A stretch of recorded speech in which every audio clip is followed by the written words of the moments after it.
Welcome to Through a Glass Darkly Radio. You're listening to me and us on United Public Radio. And the intro music was Mark of the Doomslayer by Carl Casey.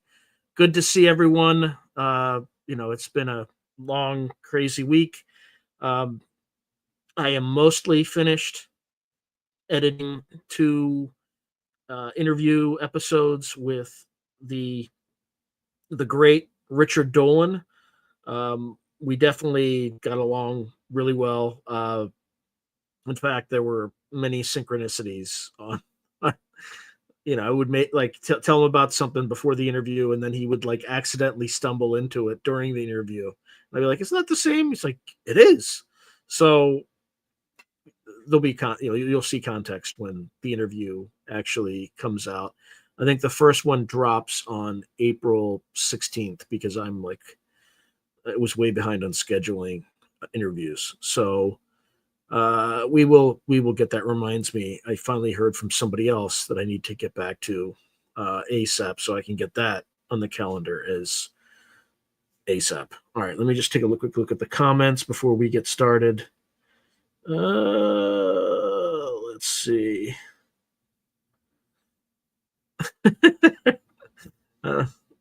LFG. Hey, Scott. Hey, Kason, how you doing? Hey, how you doing, Thomas, again? Okay. All right. So a bit of a weird topic tonight. So in the realm of full 100% disclosure, I have a full-time job. So I come up with a topic myself, right? I just figure out if there's something I want to know more about, I'll come up with that topic and then maybe 5 threads of where that topic may have some overlap. And a lot of times they're kind of non-consensus ideas, stuff like that. And then what I will do is I will feed it to ChatGPT and say, create a comprehensive deep research project on this particular mishmash of topics. I'll do that. It'll ask me some clarifying questions like, should I prioritize peer research or fringe ideas, things like that. And usually I'll say prioritize peer-based research, but consider fringe-related ideas as long as you clearly state in the final report that they are more speculative ideas, less so. And then I get an output, and then I just read it on the air. So if you think I'm like spending hundreds of hours a week writing these very complex scripts, I'm not doing that. I just don't have the time. But just think of it as the AI synergy between humanity and AI. Now, also, this is an entertainment channel, so the research doesn't have to be 100% correct and right because it's entertainment, but it will be thought provoking. That's definitely for sure. So, yeah, it probably is a synchronicity machine. I would not. Hey, Jalal, good to see you.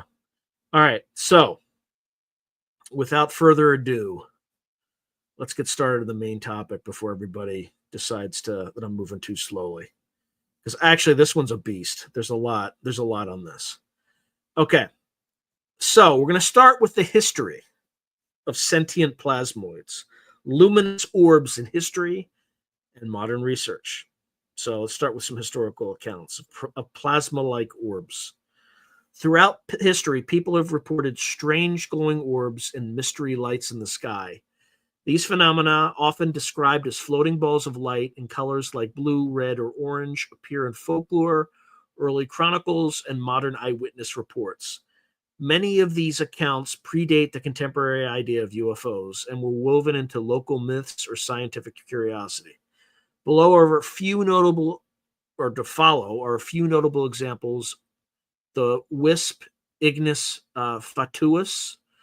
For centuries, travelers described small ghostly lights hovering over marshes and bogs at night, seeming to recede when approached. Folklore them as mischievous spirits or souls of the dead, luring travelers off their path. Modern science explains many will-o'-the-wisps as kind of natural from decaying matter, igniting into faint flame or electrical discharge. And then scientists noted that ionized air plasma effects in geological areas produce what our ancestors saw as foolish fire. So electricity from crushed minerals, basically. All right. So the first incident is the battle in the sky in the 1560s. One famous early report is the celestial phenomenon where residents saw dozens of orbs and cylindrical shapes fighting in the dawn sky. A broadsheet of the time depicts red, black, and orange spheres. Historians suspect this was a sighting of atmospheric optics or a meteor shower. It shows that luminous orbs were observed and recorded long before modern technology. Similar reports of airborne fiery globes appear sporadically in records, often interpreted as divine signs or dragons in the sky, but possibly connected to atmospheric electrical phenomena. So, which is the pre-scientific glimpse of plasmoids. Then there were the mystery ghost lights in the 19th and 20th centuries. Certain locations became famous for recurrent orb-like lights. For example, the Marfa lights.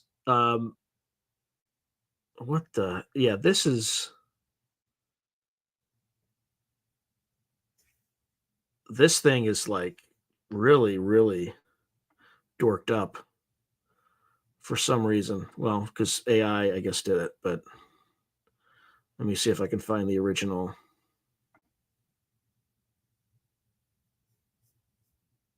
And then just paste it again. That is really annoying. Okay, just give me one moment. There's just certain words that just didn't bother to connect.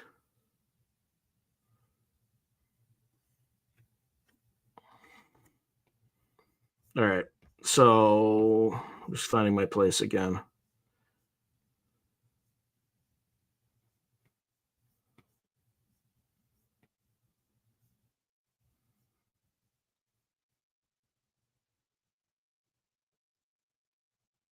Okay, so they're the Marfa lights of something since the late 1800s, are glowing orbs that appear on the horizon of Mitchell Flat.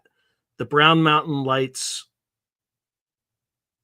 in Australia are similar legends. Explanations range from car headlights for Marfa in modern times to natural electrical or plasma effects. Geologists have linked some earthquake lights to seismic stress.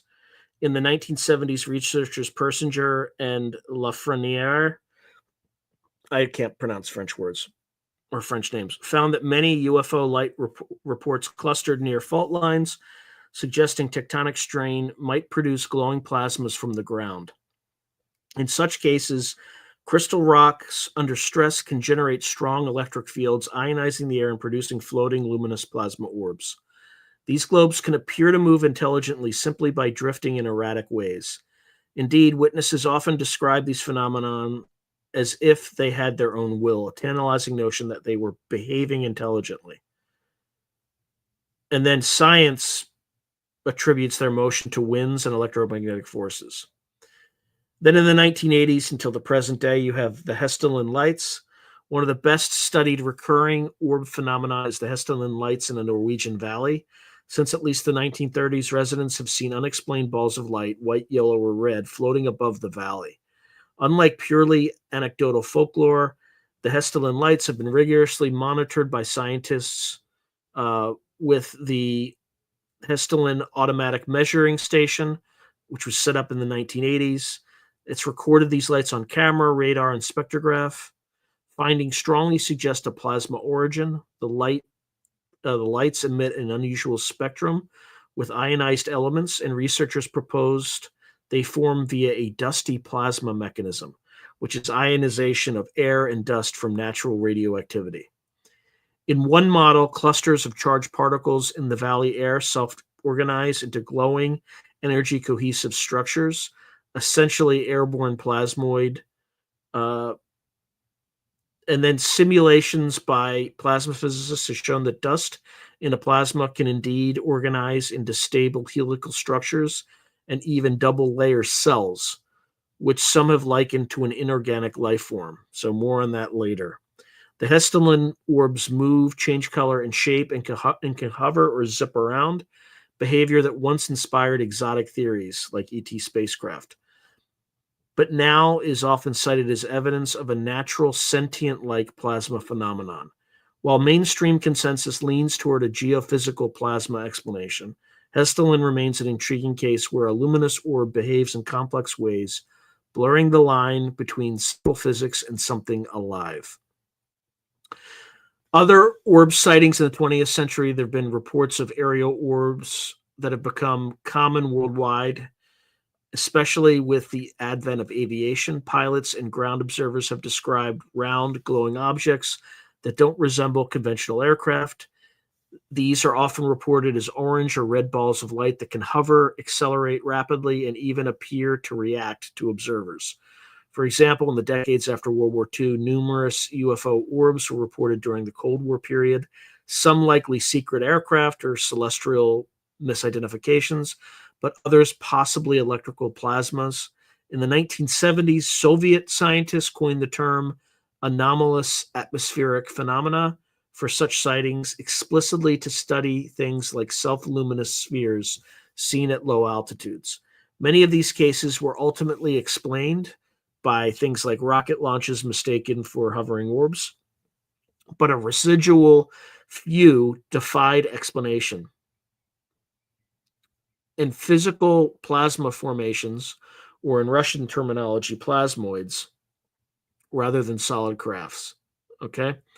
We will discuss Soviet investigations in more detail later, but it is worth noting that by the late 20th century, the idea of naturally occurring UFO plasmas had gained traction to explain these long-standing orb sightings.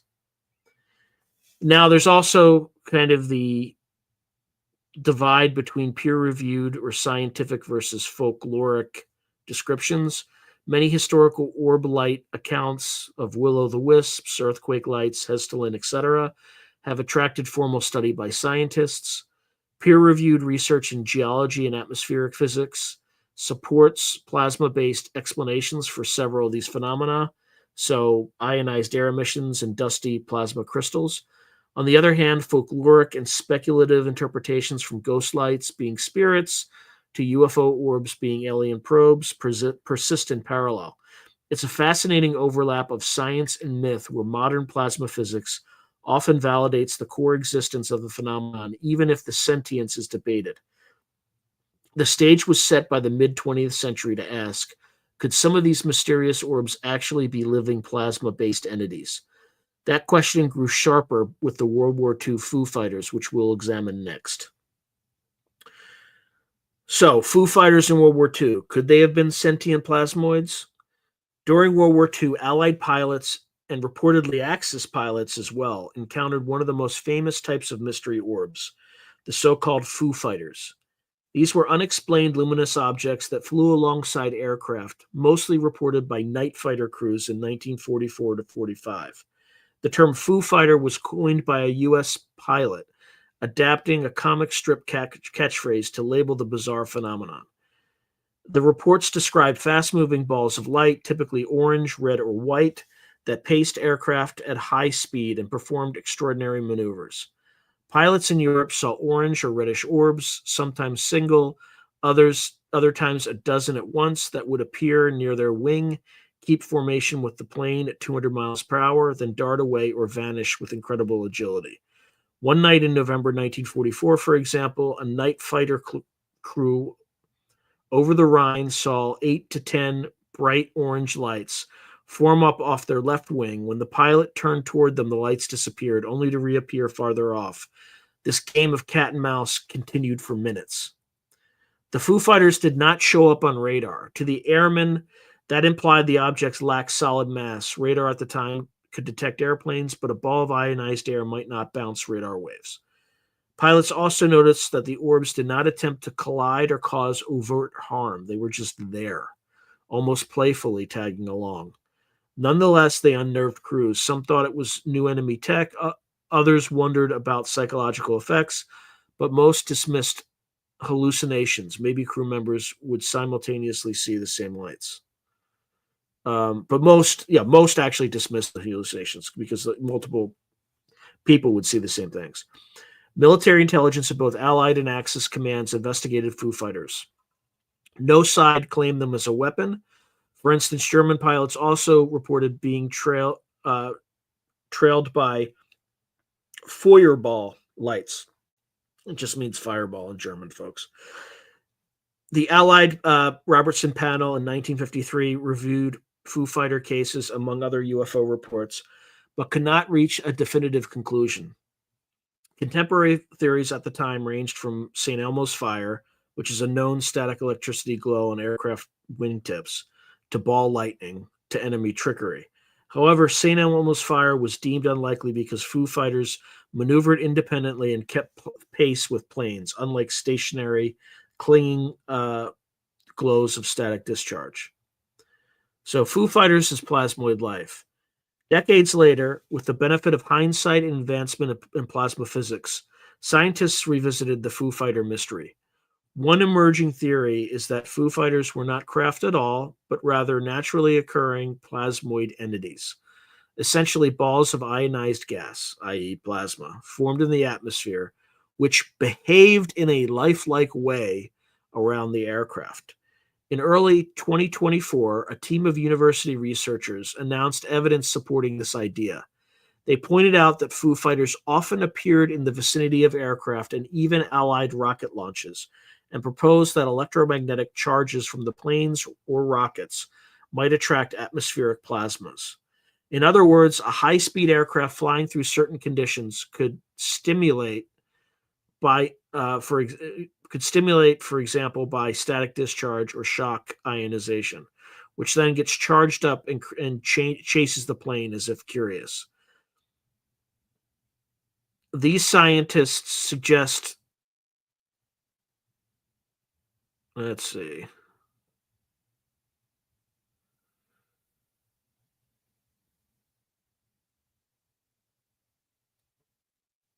Suggest that what was actually witnessed was sentient like balls of plasma drawn to the plane's electric fields, not alien observers, but a kind of self organizing natural phenomenon uh, responding to H-lology, is what I'm saying. H-logy. Responding to the craft flying overhead. So, some key points from this theory and related research. The plasmoids were shaped like clouds, donuts, and spheres. Pilots described Foo Fighters at various times with a flattened glow. Interestingly, recent analysis of NASA footage have shown plasma orbs that appear donut-shaped or spherical, matching the Foo Fighters descriptions. A 2024 paper notes Foo Fighters' shapes and translucent glow closely resemble the plasma entities captured on multiple space shuttle mission videos, which will be discussed later. This strengthens the case that Foo Fighters were a plasma phenomenon. And there's no mass, just light. The idea that Foo Fighters never caused physical damage and did not register on radar suggests they were composed of energy, light plasma, rather than solid matter. Plasma fits this description. It's basically ionized gas that emits light.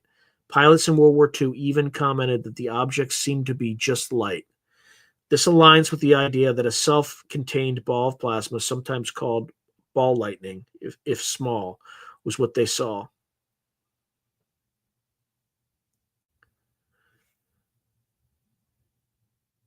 And then they also were noted by making extreme maneuvers. They could make sharp turns and kind of rapidly accelerate that nothing could match in the 1940s. A living plasma, or at least an intelligent responding one in sudden, non-inertial ways, since it isn't bound by aerodynamic lift, would be able to do these sorts of moves. Indeed, in laboratory experiments, plasma blobs can be steered by electromagnetic fields, change direction, split, and merge, behaviors similar to what pilots described. So, for example, some World War II reports claim the lights would zip off at a right angle or merge into one and then separate. This is circumstantial, but it hints at a plasma-based explanation being plausible under physics. It should be noted that this plasmoid Foo Fighter hypothesis remains an area of active research and debate. While peer-reviewed analysis, including one by a Harvard Smithsonian astrophysicist team in 2024, supports the plasma explanation, other scientists caution that we still do not fully understand the conditions needed to create such stable, free-flowing plasmas in midair.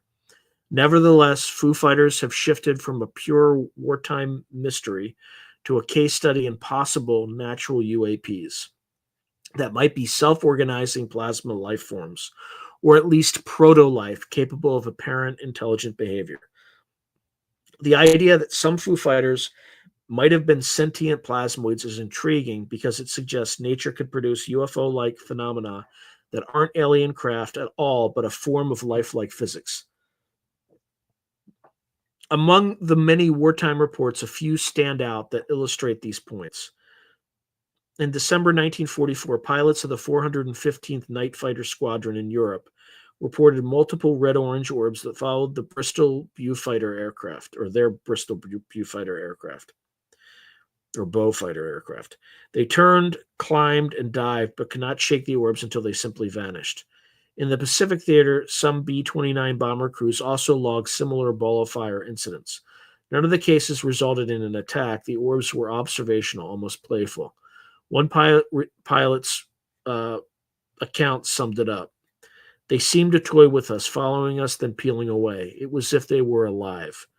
At the time, he meant it figuratively, but today we take that statement more literally. If those Foo Fighters were plasmoids, they might have been a fourth state of life in action amidst the fires of World War II.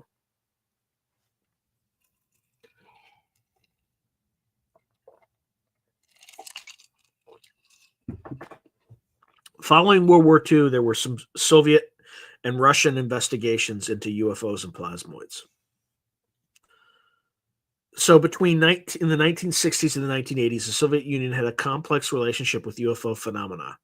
Initially, reports of UFOs in Russian, I'm not even gonna say, because I don't know the Russian alphabet, were met with skepticism or even as Western propaganda. But by the late 1970s, a series of high-profile sightings forced the USSR's scientific establishment to take note. Among them, the Petrovsk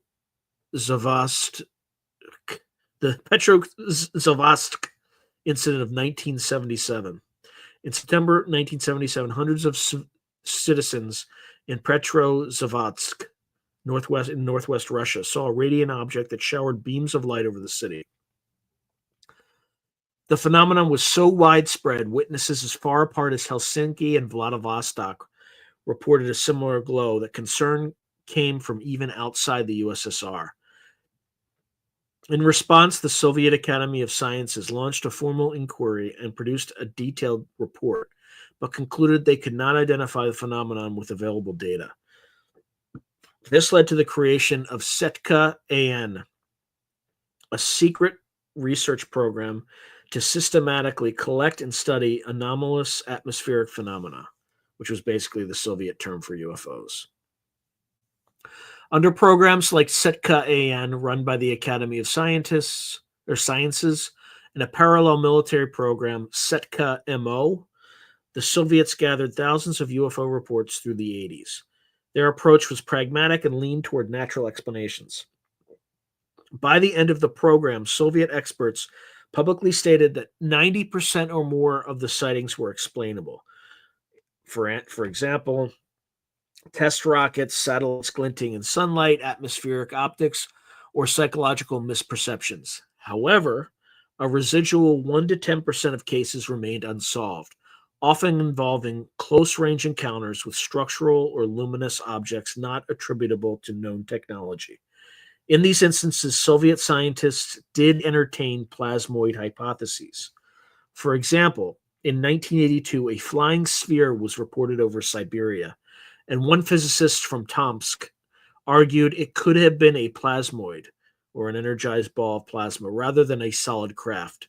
Similarly, Soviet researchers investigating ball lightning, which was a related plasma phenomenon, speculated that some UFO reports might actually be clusters of ball lightning, or electrically charged gas that could persist longer than typical ball lightning. During the Perestroika period, Soviet media even began discussing UFOs openly, and some articles in the late 1980s put forward plasma and electromagnetism as the likely answer for many UFOs. In essence, the USSR's official UFO studies increasingly converged on the idea that unidentified aerial phenomena might be exotic natural plasma formations. It's important to note that no evidence of extraterrestrial craft was found in the declassified Soviet files. Instead, there was a split between military skeptics and a few enthusiasts. The skeptics, including many physicists, leaned toward geophysical or atmospheric plasmas when an explanation was needed for a stubborn case. This aligns with what Western studies later also concluded. For example, the British Project Condign report in 2000 similarly posited buoyant plasma formations as a cause of many UFOs. So while Soviet research didn't explicitly declare sentient plasma life, it pioneered the notion of plasmoids as a UFO explanation, particularly for the glowing orb-like UFO cases. Soviet scientists even conducted laboratory experiments with plasmas to see if they could create mini UFOs. One Soviet lab experiment reportedly created plasma balls that could hover for seconds. This groundwork set the stage for post-Soviet scientists to take the idea further. Oh boy. Now we're getting into the Russian scientific studies. I'm on the edge. I'm talking on the edge because, the Russians are not approved as YouTube people that can be credible because it could be disinformation.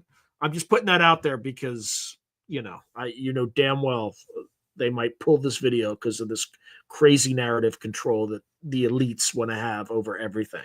Heaven forbid if people think for themselves. Okay. So Russian studies. This is from the 1990s to the 2020s and ongoing, obviously. After the USSR collapsed, information flowed more freely, and some of the former Soviet scientists continued their inquiries into unusual plasma phenomena. A notable figure is Dr. Anatoly I. Nikitin, I think, a Russian plasma physicist from the Samatov Institute, RAS. Nikitin had been involved in analyzing UFO reports and ball lightning research for decades, and in 2024, he published a paper in a physics journal specifically linking UFOs to ball lightning. In this review, Nikitin compiled pilot testimonies of large luminous objects very similar to Foo Fighters and modern UAP orbs, and noted their common features: cone-shaped beams of light emitted from the orb, interference with aircraft electronics, ability to hover then accelerate beyond sonic speed, and invisibility to radar. He then proposed a model. A UFO is an ensemble of ball lightning in a common shell. In plainer terms, he suggests these mysterious aerial orbs consist of many small plasma balls grouped together inside a larger transparent plasma bubble. This exotic plasma configuration could explain why they appear as large cohesive lights but can split into smaller lights or vice versa, as often reported. He further hypothesizes that the focused light beams sometimes seen shooting downwards from the orb and breaking off midair might be due to synchrotron radiation from electrons spiraling in the plasma's magnetic field, essentially a plasma analog of a lighthouse beam. The high speeds could be explained by the object expelling jets of charged particles, giving it thrust. While this reads almost like science fiction, it's published as a scientific hypothesis in a peer-reviewed journal, albeit a niche one, and shows the serious consideration given in Russia to plasmoid UFO models. Parallel to Nikitin, other Russian scientists have studied natural plasmoids in the context of earthquake prediction. Plasma balls often precede earthquakes and atmospheric electricity. In the 2000s and 2010s, several Russian conferences discussed ball lightning as a possible plasma life form. Indeed, Russia and the former USSR have been leaders in ball lightning experimentation, trying to reliably create and contain these glowing balls in the lab. Some success has been reported. Researchers like Evgeny Stakhanov in the 1980s managed to create plasma fireballs by discharging high voltage in water, and more recently, microwave cavity experiments produce floating plasma balls. Such lab-created plasmoids live only briefly, seconds, but they mimic many properties of the natural ones. The lingering question is whether any of these can exhibit self-regulating or complex behavior akin to life. To summarize, Soviet and Russian efforts have contributed a great deal to our understanding of plasmoid phenomena. So the mainstream outcome is that most UFOs were attributed to prosaic causes, but official reports acknowledged a subset of real anomalous plasmoids that warranted further study. In the peer-reviewed work, Russian scientists have published extensively on ball lightning and atmospheric plasma. And then, again, for instance, a 2020 peer-reviewed article by Nikitin from the Russian Academy of Sciences explicitly connects historical UFO sightings with ball lightning physics, offering a natural explanation in plasma terms. From the fringe or speculative perspective, even in Russia, the idea of sentient plasma remains speculative. However, it's notable that a Russian co-editor, Dr. Nikitin, joined Harvard's Dr. Rudolf Shield in 2024 to champion a scientific call for papers on plasmoids and UAP, showing that what was once fringe, with plasma UFOs, is entering serious discourse. In essence, the Russian perspective treats plasmoid UFOs as a plausible natural phenomenon that might even straddle the boundary into what we call life. Next, we'll look at very recent scientific research, including that Harvard-sponsored inquiry into whether plasmas can be alive or conscious. All right, so now we're going to talk a little bit about recent scientific research on plasma life and consciousness. In the last 2 decades, there's been a surge of interdisciplinary interest in the question, can a plasma, ionized gas, display lifelike properties or even consciousness? This was once a purely speculative topic, but credible scientific studies have started addressing it, blending plasma physics, biology, and complexity science. Below, we review some key research and theories, noting which are mainstream peer-reviewed science and which are on the speculative fringe. So the first is on laboratory plasma cells.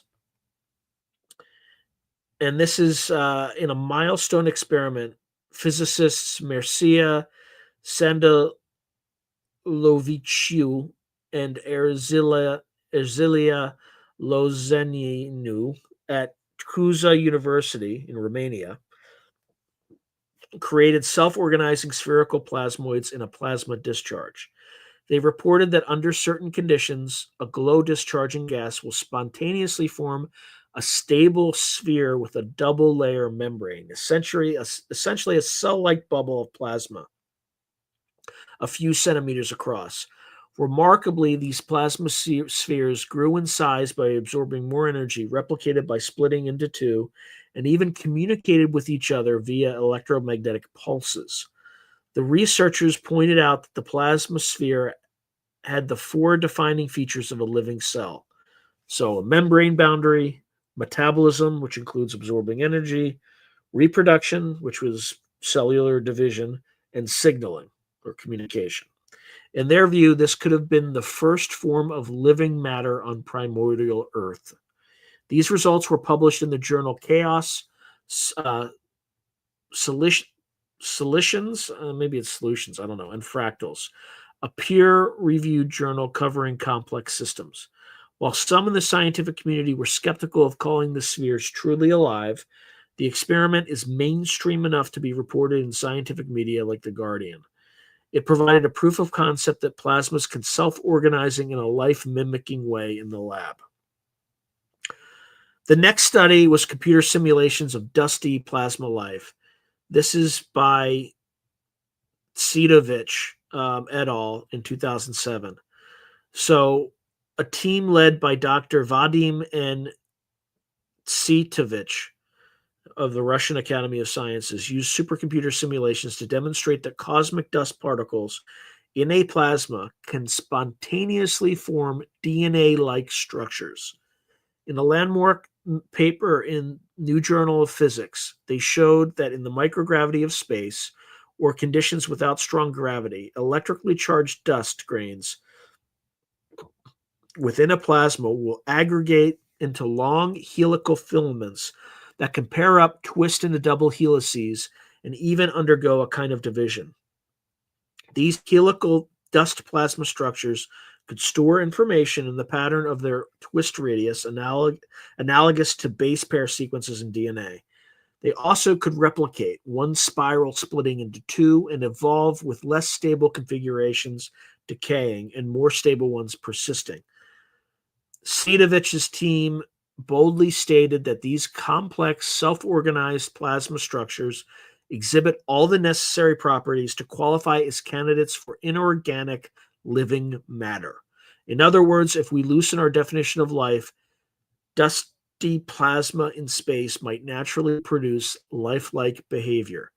This study is peer-reviewed and widely cited. It was reported in outlets like Science Daily and Physics World, lending it credibility. It suggests that plasma-based life might be possible in principle, especially in the ubiquitous dust-filled plasmas of space, which means such plasma life could be extremely common in the universe, by their argument. That's followed up by NASA footage of possible giant plasmoids in the 2000s, across 10 different space shuttle missions in the 1990s and early 2000s. Astronauts' cameras recorded large self-luminous objects at the edge of Earth's atmosphere, its thermosphere, Initially dismissed as space debris or optical artifacts, these recordings have been reanalyzed by some scientists who argue they are actual kilometer-sized plasma organisms living in space. For instance, shuttle mission STS-75 in 1996 captured dozens of circular pulsating orbs swarm around a tethered satellite experiment. The objects appeared to respond to the electromagnetic fields of the tether. In 2024, in a 2024 paper in Journal of Modern Physics, R. Joseph et al. Catalog the shuttle observations and note that the plasmoid objects showed coordinated behaviors, congregating in swarms, making 90-degree turns, accelerating and decelerating synchronously, and even exhibiting hunter-prey interactions, one plasma chasing and piercing another, leaving a dust trail. These behaviors are strikingly biological. For instance, grouping, feeding, they seem attracted to EM energy or electromagnetic energy, and possibly reproducing. Some appear to split apart. The authors reference earlier theoretical work by Nobel laureate Hannes Alfvén and others on plasma life, noting these thermospheric plasmoids meet all the criteria proposed for living plasmas. Peer-reviewed versus, so this going back to the peer-reviewed versus speculative, this work sits right at the edge. It's published in a scientific journal, but the interpretations that these are sentient space animals are controversial. Nonetheless, it adds to the growing body of evidence that plasma phenomena can imitate life processes. The authors conclude that while these entities are not biological in the traditional sense, no DNA, no cellular structure, they might represent a form of pre-life or alternative life, perhaps even capable of leading to organic life by catalyzing chemical reactions. And then, as mentioned earlier in this episode, there was the Harvard's call for papers on plasmoid life in 2024.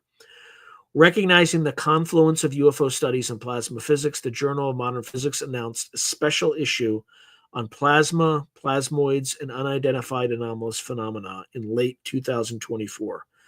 The call for papers, spearheaded by Dr. Rudolf Shield, an astrophysicist emeritus at Harvard Smithsonian Center for Astrophysics, and Dr. Anatoly Nikitin of the Russian Academy of Sciences, explicitly raises the question of sentient plasma.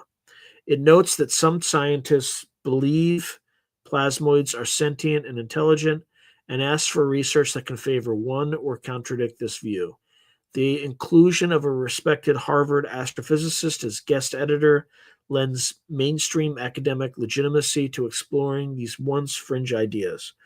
The special issue's aim is to gather data and theoretical models on whether such plasmoid UAP could be a form of life or even extraterrestrial probes. The initiative shows that the scientific community, or at least an open-minded segment of it, is taking the plasma life hypothesis seriously, moving it from pure speculation toward testable science. Papers submitted to this issue, which the deadline was October 2024, are expected to be published in, well, I don't know if it was published or not, in late 2024 or early 2025. Folks will have to check to see if the Journal of Modern Physics published an article about this, because ChatGPT is not clued in yet. So we are on the cusp of new peer-reviewed literature addressing these questions. This represents a mainstreaming of plasmoid research, bridging ufology with plasma physics. Then there's the fourth domain of life hypothesis. Beyond specific experiments, some researchers have started framing plasma-based life in biological terms. We traditionally recognize three domains of life: bacteria, archaea, and eukarya, based on cellular genetics. The proposal here is that plasma organisms might consume a fourth domain of life, wholly independent of DNA and carbon chemistry. A 2024 reprint by R. Joseph, the same author on the NASA plasmoid paper, uses the term plasmoid consciousness and argues that vast networks of plasma in the cosmos could be conscious and alive, While this idea is highly speculative and not yet validated, it shows the direction of current thinking. Scientists are trying to fit the idea of plasma life into our existing frameworks of life and consciousness. If confirmed, it would radically expand our concept of life. But caution, at this stage, the fourth domain notion is a hypothesis under review, not an established fact. It sits on the fringe, awaiting supporting evidence.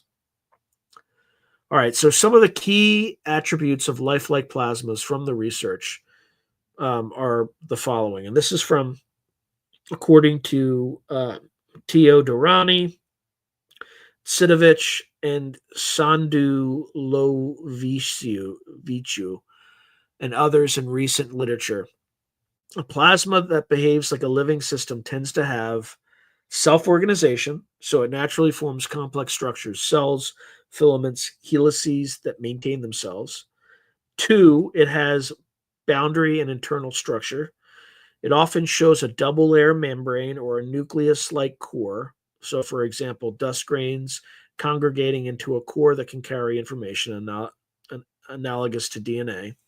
Three, it's capable of reproduction. It can split into two similar structures, effectively cloning itself. Four, it has metabolism. It uses energy. It feeds on energy such as electromagnetic radiation or electrical current, and can grow in size or luminosity by absorbing energy. Five, it responds to stimuli. It reacts to electromagnetic fields and other plasmoids, sometimes in coordinated ways, as if communicating or exhibiting collective behavior. And six, it evolves and adapts. Less stable plasma forms dissipate while stable ones persist, implying a natural selection of plasma structures. These traits mirror fundamental processes of life, just executed by ions and electrons in a field instead of organic molecules. To be clear, no one has definitively proven that any plasma is alive or conscious, but research shows they can tick many of the same boxes. This blurs the line between biology and physics in a provocative way. In summary, recent research from lab experiments to space observations provides growing evidence that plasma phenomena can mimic life.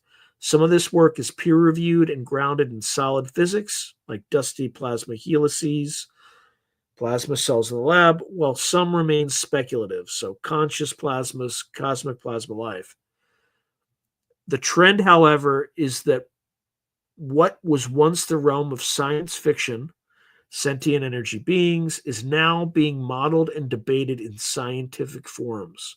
Harvard's involvement in 2024's inquiry signals a respectable interest in answering these questions with data. The coming years may bring us closer to knowing if sentient plasmoids truly exist, and if so, whether they should be considered a form of life alongside the biological creatures we are familiar with. All right. Now we're going to take a little bit of a detour, but we're going down the same path.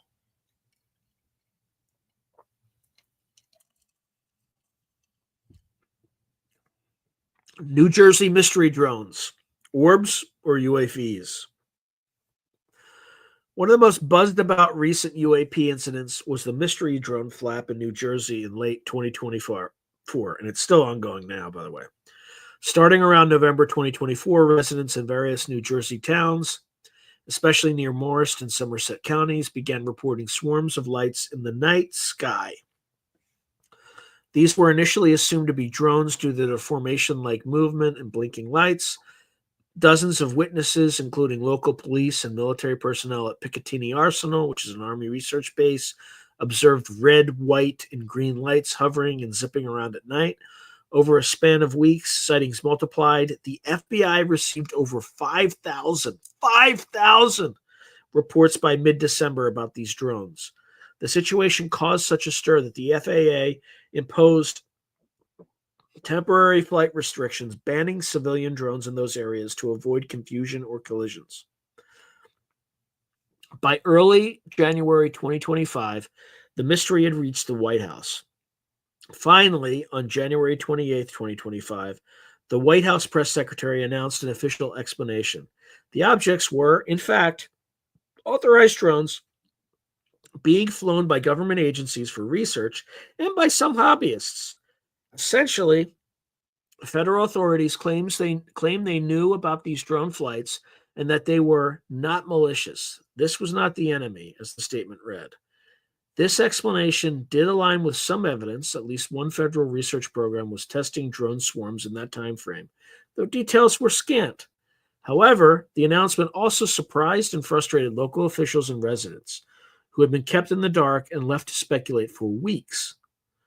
So, one of those such speculations is plasmoids. So, while the official word is that New Jersey's mystery lights were human made drones, the incident sparked intense public, which is, by the way, bullshit. Okay? Let me say that again. That's bullshit. The incident sparked intense public speculation and conspiracy theories while it was unfolding. Many people found the drone explanation unsatisfying or questioned how dozens of drones could operate night after night without clear identification. Some of the more out of the box theories circulating, especially on social media, involve the possibility that these were not drones at all, but rather UAP orbs, possibly plasma based.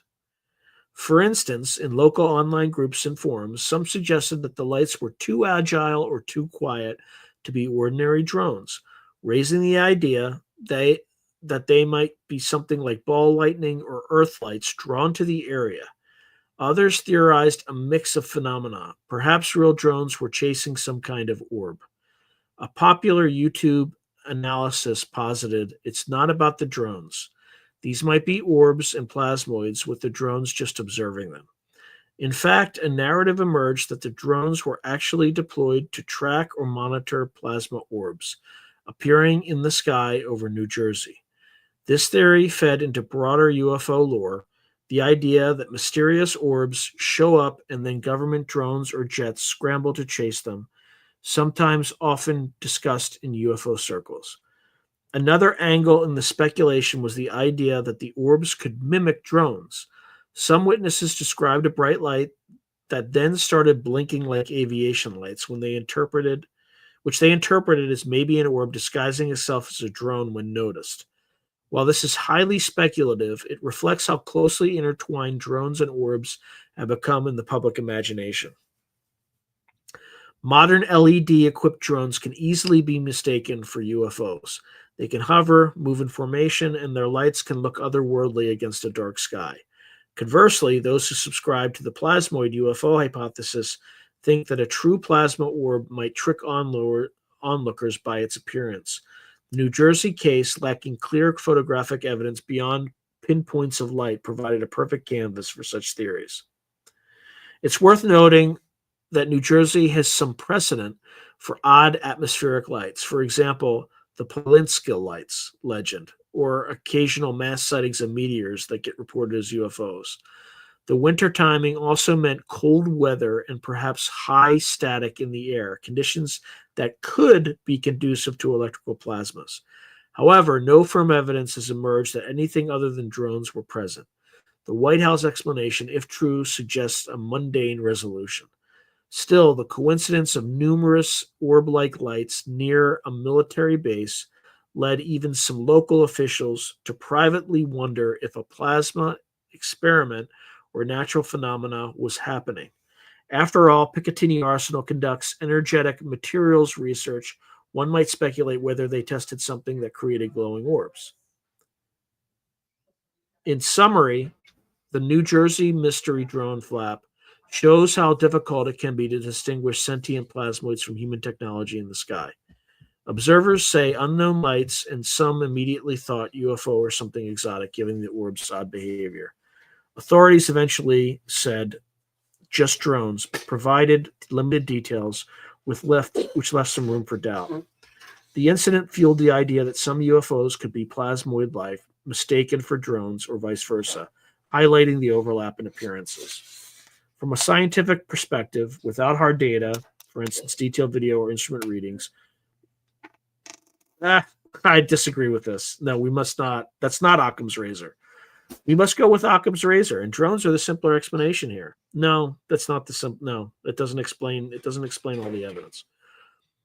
But the fact that this case even prompted plasmoid theory show how the concept of sentient plasma orbs has seeped into contemporary UFO discussions.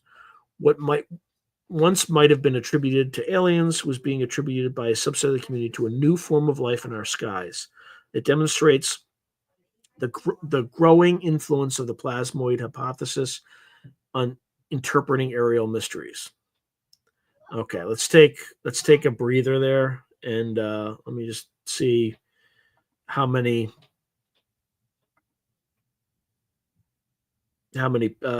comments I have to get through. We'll see. Let's see. Wow, there's a lot of comments. Let's see.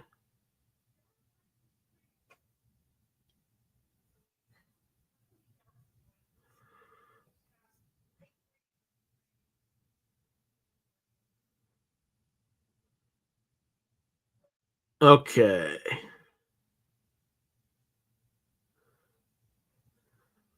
I'm getting there. There we go. Drums are going mad tonight over me. Really? Robert, where are you? I know you probably posted this comment like probably 30 minutes ago, but when you get a chance, answer that question, please. Because yet another synchronicity. Why am I covering this? Yeah, Thomas is already on it. Good, good, good. Thomas Staley saying, "What state are you seeing them over?" I'm not going to say that out loud. I'm rolling with boner dice.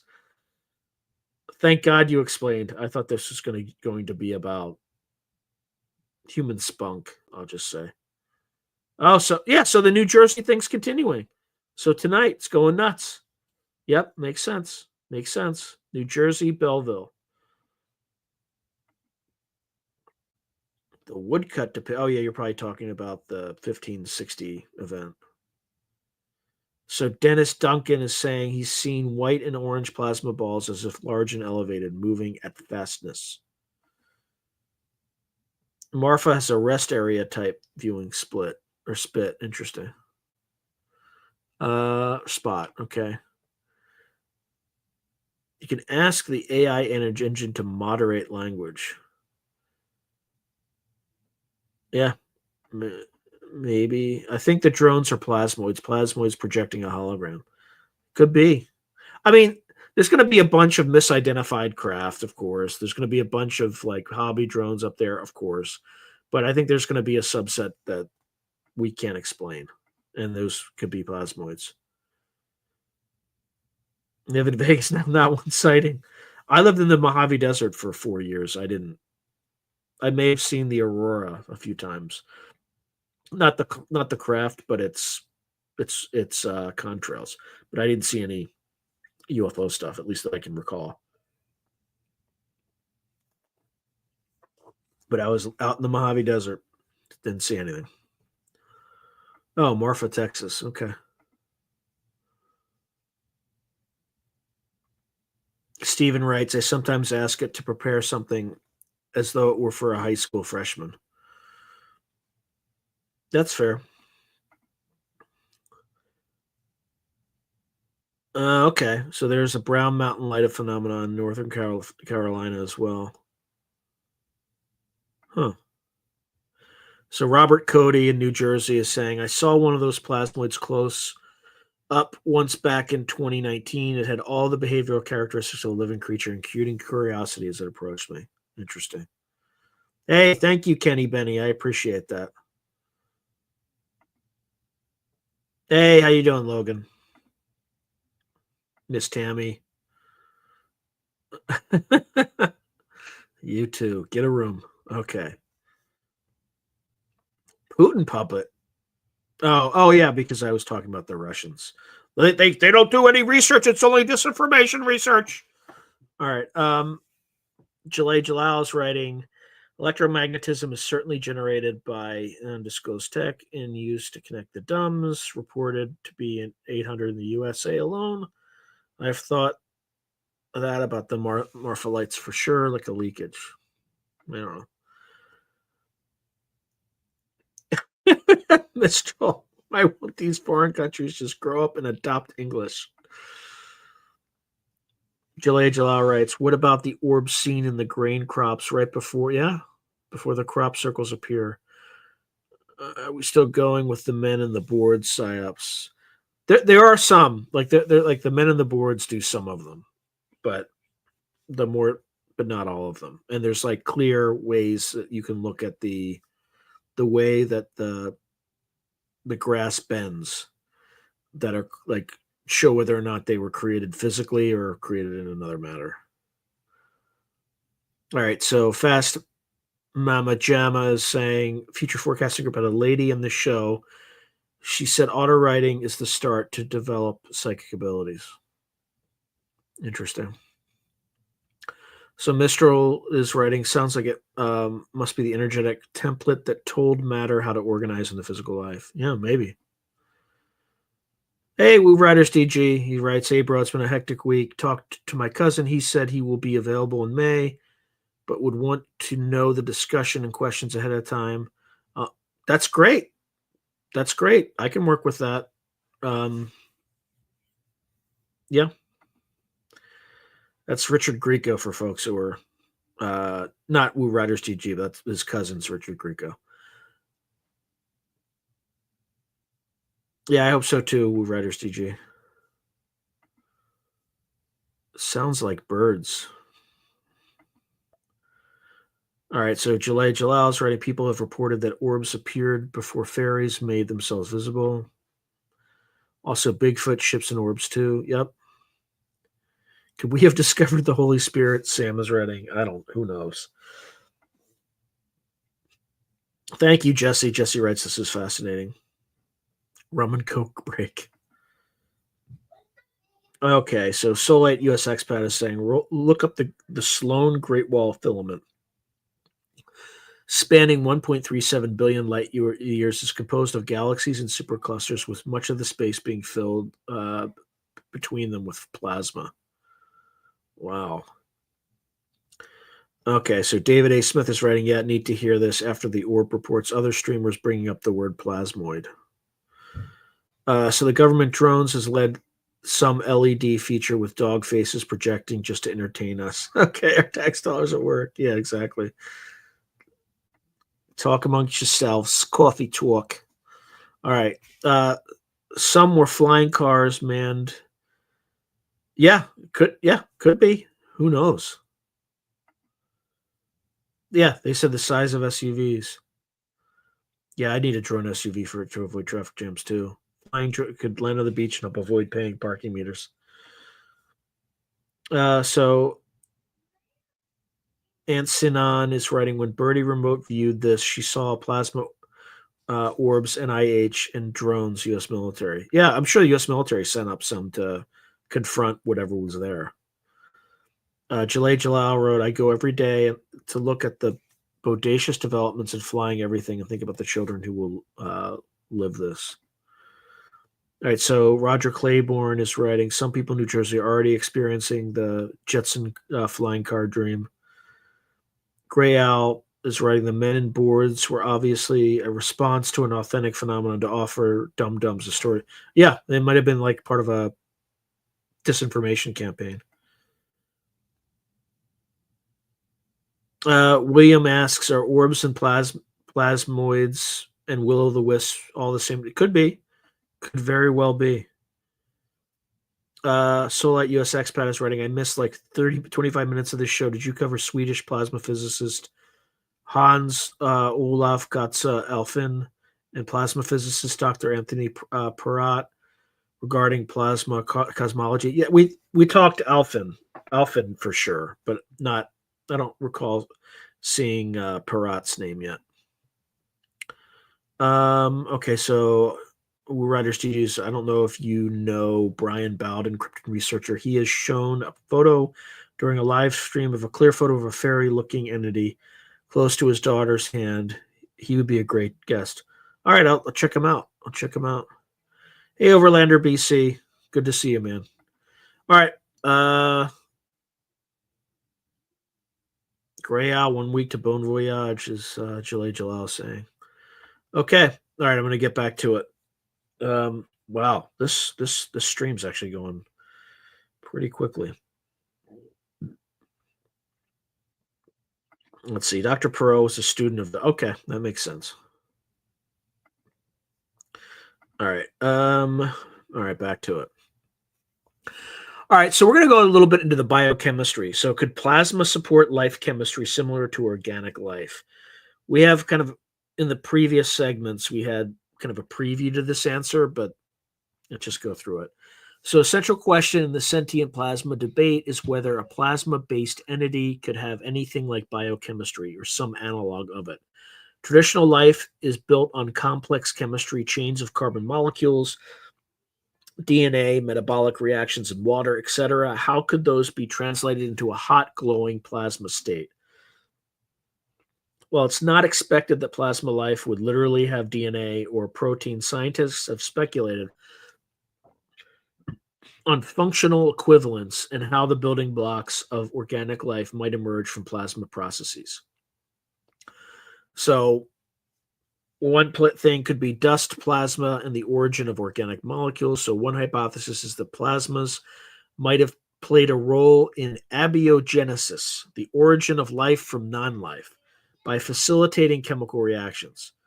So, the Joseph et al. Paper in 2024 suggests that plasmas in space, specifically those plasmoids observed in Earth's thermosphere, could incorporate elements and dust grains from their environment, potentially leading to the formation of complex molecules like RNA. The idea is that a plasma orb, by sweeping up dust, creates a high energy crucible where atoms can rearrange. Within the plasma, charged dust grains can form a structure like a template and catalyze reactions that would be improbable in free space. If an RNA molecule or even simple precursor formed inside such a plasmoid and was shielded within it, it could later be deposited on a planet's surface when the plasmoid dissipates. In essence, plasmoids could be incubators for prebiotic chemistry, acting as a bridge between inorganic matter and the first organic life. This is still hypothetical, but it offers a path for plasma to assist in the chemistry of life. Plasmoid polymerization and membranes. Plasmas are actually used in industry to catch thin films and polymers through processes like plasma polymerization. Some researchers have wondered if complex organic polymers could naturally form in cosmic plasmas. For instance, interstellar nebulae are plasmas that we know contain organic molecules like PAHs, which are polycyclic aromatic hydrocarbons. Laboratory experiments show that electrical discharges can synthesize amino acids from simple gases, as in the classic Miller-Urey experiment SPARC. So a plasma environment is not barren of chemistry. On the contrary, it's highly reactive.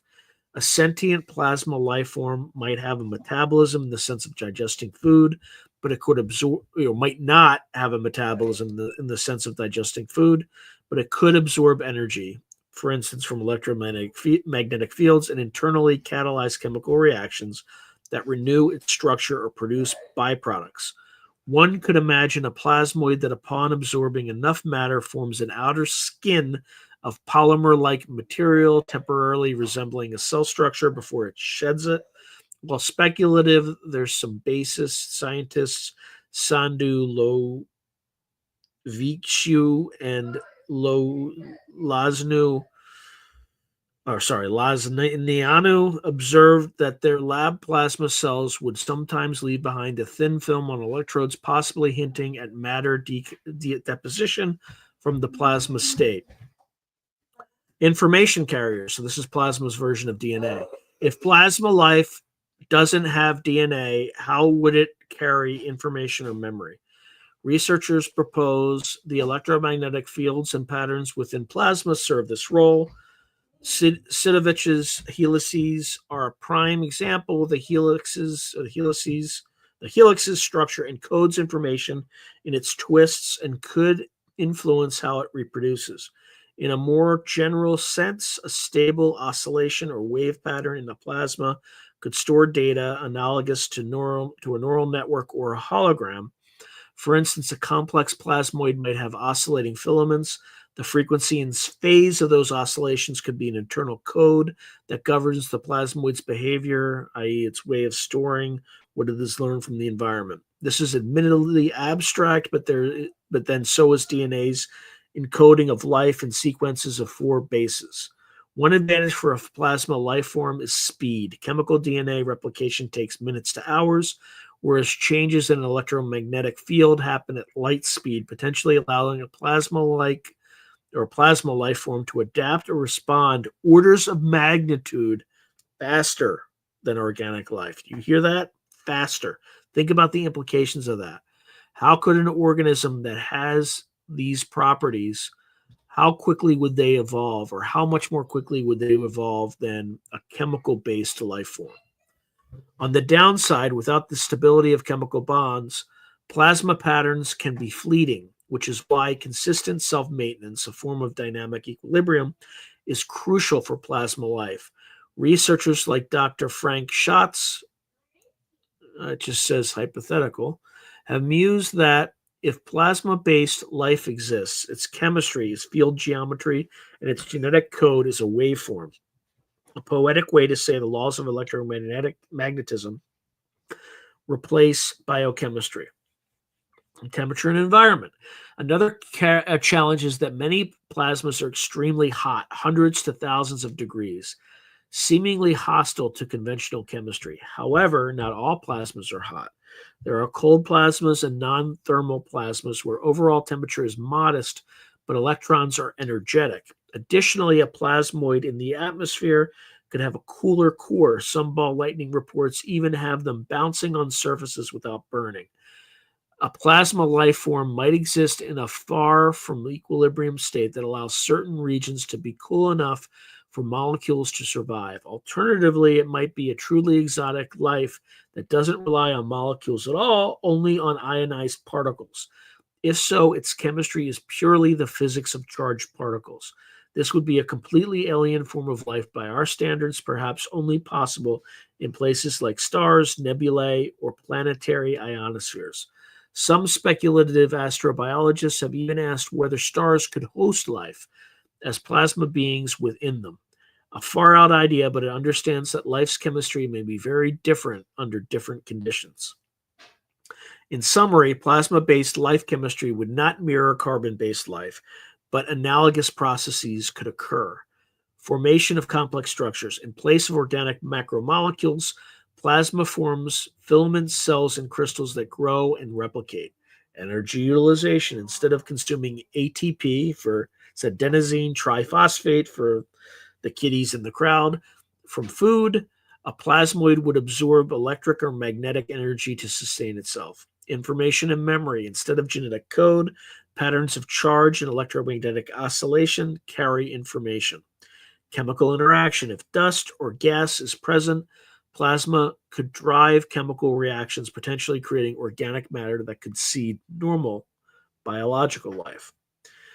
It's plausible that plasma life could even interact with normal chemical life in interesting ways.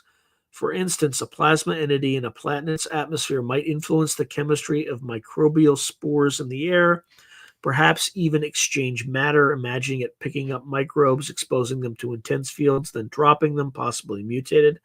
While we are venturing into conjecture, scientists are actively exploring these crossovers. The idea that life as we know it might have arisen with the help of plasmas is taken seriously in some origin of life research. So could plasma support the same kind of chemistry as organic life? Directly, probably not. It wouldn't have enzymes and DNA in a hot ionized soup, but indirectly or analogously, yes. Plasmas can self-organize and possibly carry out analogous processes, which include energy uptake, information processing, structural evolution, that fulfill the role of chemistry in sustaining life. The real test will be if we ever detect clear signs of metabolism or reproduction in a plasma that cannot be explained by ordinary physics. Some experiments have come close as described, but it remains a tantalizing frontier. All right, let's just take a breather here for a second.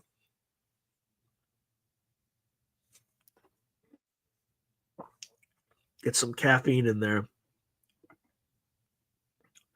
All right, let's just go through some comments. There can't be that many since I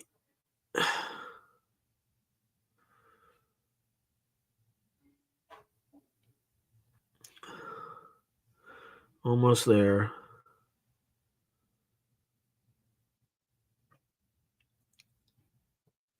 Okay.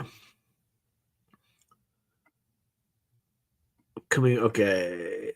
All right. So Solite US Expat, the book The Demon in the Ecore, written by Dr. Joseph F. Farrell, has a chapter regarding plasma cosmology. It deals with the Great Pyramid at Giza. Okay. All right, it's inside discussion. Okay, so ambient glass. Why is no one talking about the dog whistle? They literally gave everyone a way to call. Yeah, but I don't think they described the dog whistle. This is the egg. This is the egg stuff. Um, I'm still not sure if that's like not a massive disinformation campaign. Honestly, I I think the government failed miserably at trying to contain the whatchamacallit. Why am I not thinking? Is my brain not working? To contain the drone flap or the UFO flap, which UAP flap, which is really what it was. I I'm not sure if it's real or not. I'm not saying it's not. It's just I think they flooded the zone with a lot of disinformation, and that may or may not be part of it. Okay. All right. So Fred is writing the guy from uncontrolled remote viewed the hill from telepathy tapes, and he saw all the people as colored plasmas. You're presaging my final um, segment, Fred. You'll see. You'll know exactly what I'm talking when I get it. Okay, so okay.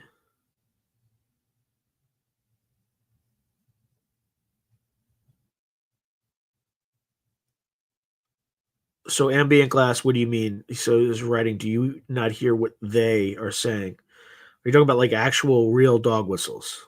Like actual physical dog whistles?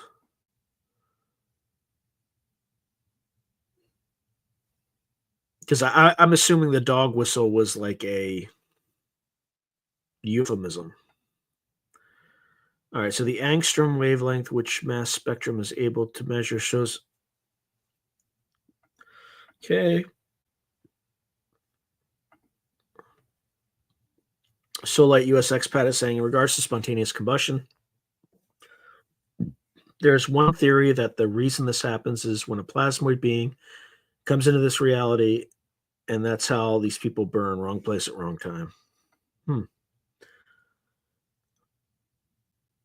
Jalal Jalal's writing the psyops, pontificating and propaganda. Yep, that's the way they roll.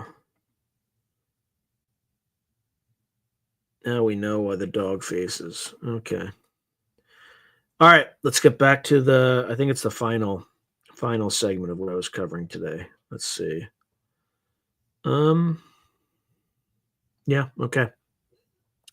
All right, so philosophical and speculative considerations. Are human souls a form of plasma? So, beyond physics and chemistry, the notion of sentient plasma invites profound philosophical and spiritual questions. Humans have long described souls or spirits in terms reminiscent of an energy or light. Could it be more than a metaphor? Some metaphysical and fringe thinkers have suggested that the human soul itself may be a form of sentient plasma, essentially a bioplasmic entity that inhabits the body and survives death as a glowing orb. While this is not a scientific mainstream idea, it's worth exploring how this concept has been developed in philosophical and speculative literature. So, historical and cross cultural parallels. Many spiritual traditions describe a subtle body or energy body that accompanies this physical body. In yogic and Vedic teachings, this is uh, the pranamaya kasha or aura. In Chinese thought, the chi or life force. In spiritualism, the ectoplasm or spirit body. Intriguingly, these descriptions often evoke imagery of light, currents, and fields. Ancient Indian texts speak of nadis and chakras, essentially channels of energy and spinning vortex centers in the body. These could be likened to filamentary currents and spiritual subtle bodies and plasma parallels. Many spiritual descriptions describe an energy body or soul that has tangible effects, yet is not ordinarily visible, often depicted as a sort of glowing presence. Interestingly, these descriptions align with what one would expect of a plasma-based life form.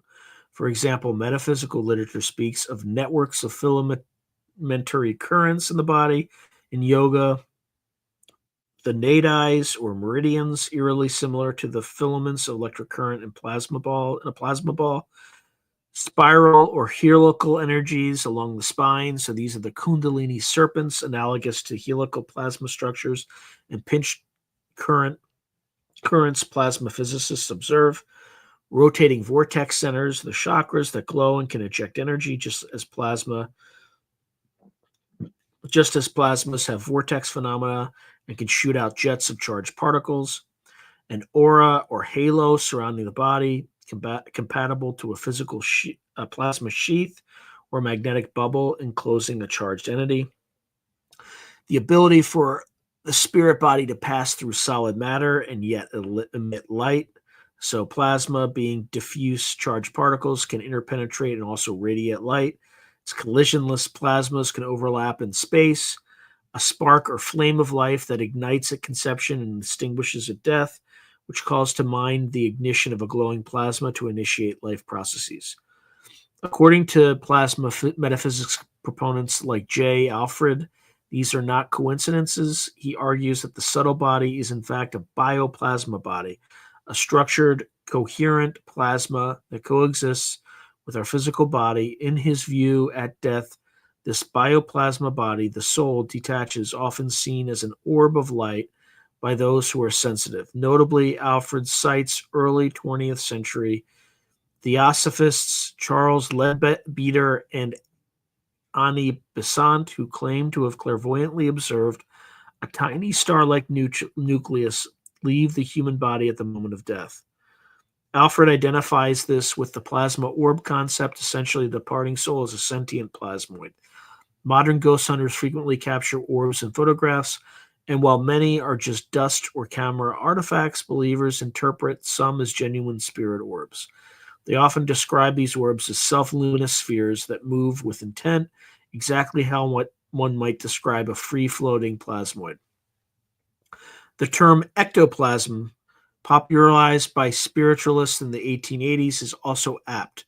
Ectoplasm was supposed to be a physical emanation of spirit energy. Intriguingly, the word literally means outer plasma in Greek. In seances, ectoplasm was said to glow and take form, conceptually not far from a plasma manifestation. A neuroscientist writing on consciousness noted that from a religious perspective, consciousness or soul is often treated as a non-physical substance, something like plasma. It is ectoplasm, it is spirit.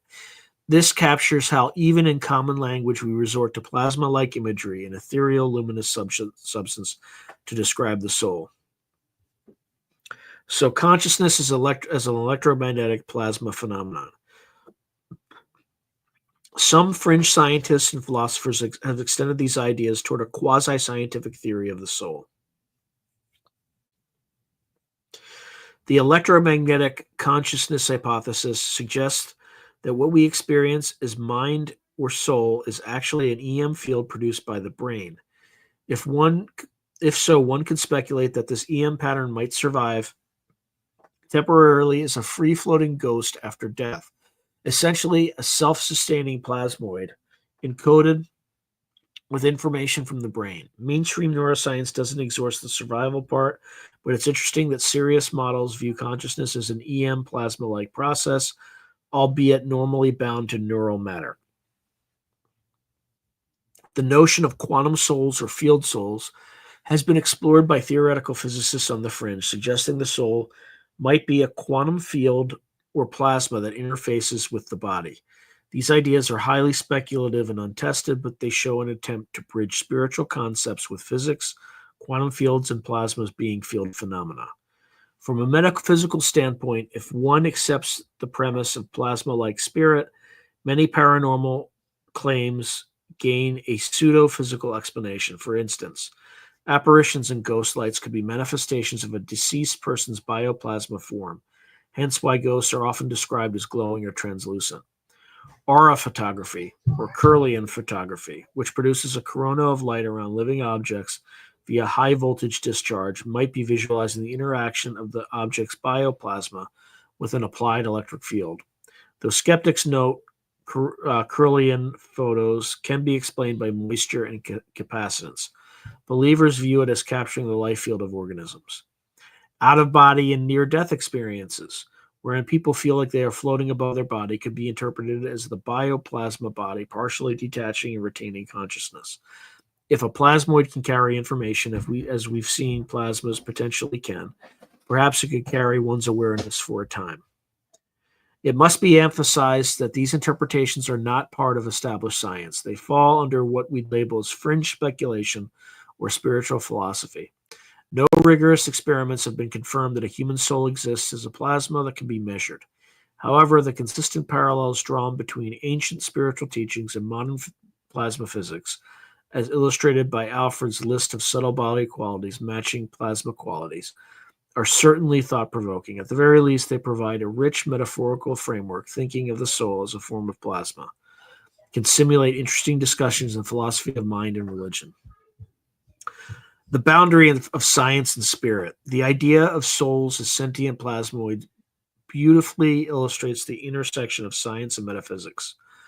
On one hand, mainstream science remains extremely skeptical of the concept of an immortal soul or ghostly plasma.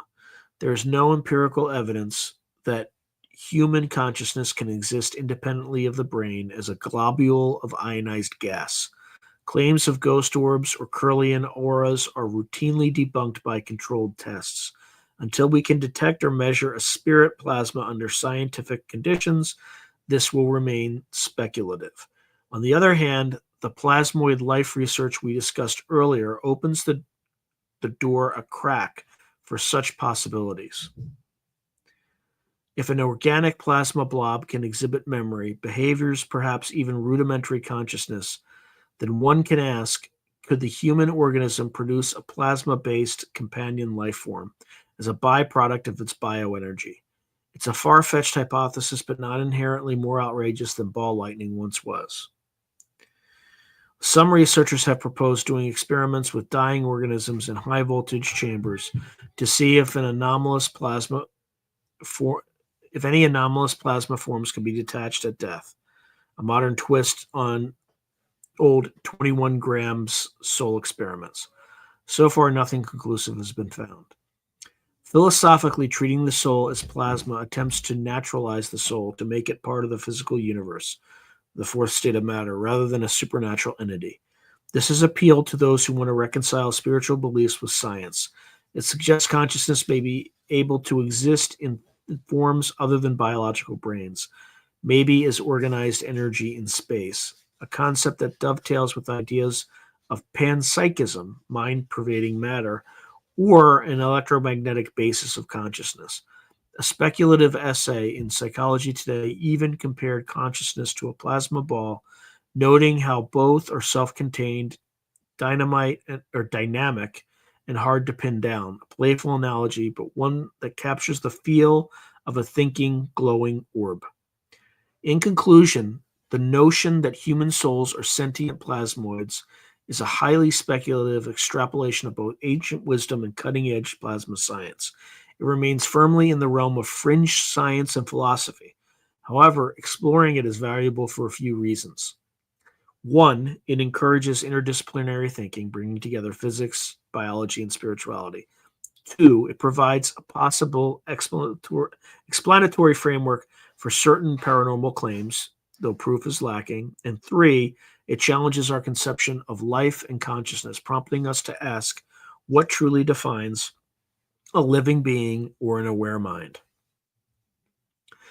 It should be clear that while the plasma life hypothesis has some peer-reviewed support, as discussed in earlier segments, the application of it to human souls is entirely speculative. No mainstream scientific paper claims souls are plasma.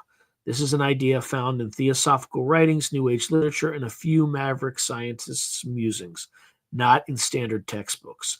Thus, one should treat it as an intriguing thought experiment or a philosophical proposition rather than established fact.